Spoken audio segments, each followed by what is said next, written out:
عطا مانگتا ہوں الہی میں تجھ سے دعا مانگتا ہوں الہی تجھے واسطہ پنج تر کا الہی تجھے واسطہ پنج تر کا ہو شاداب غنچہ دلوں کے چمن کا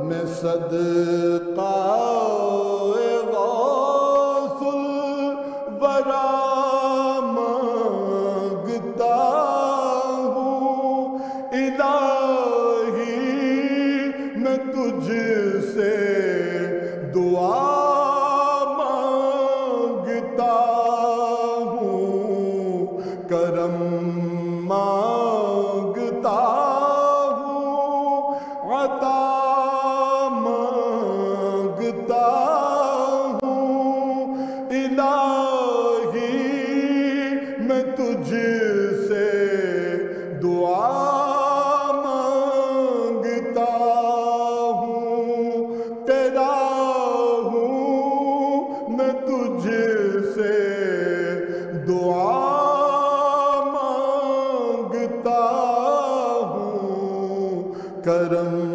مانگتا ہوں صلی اللہ علیہ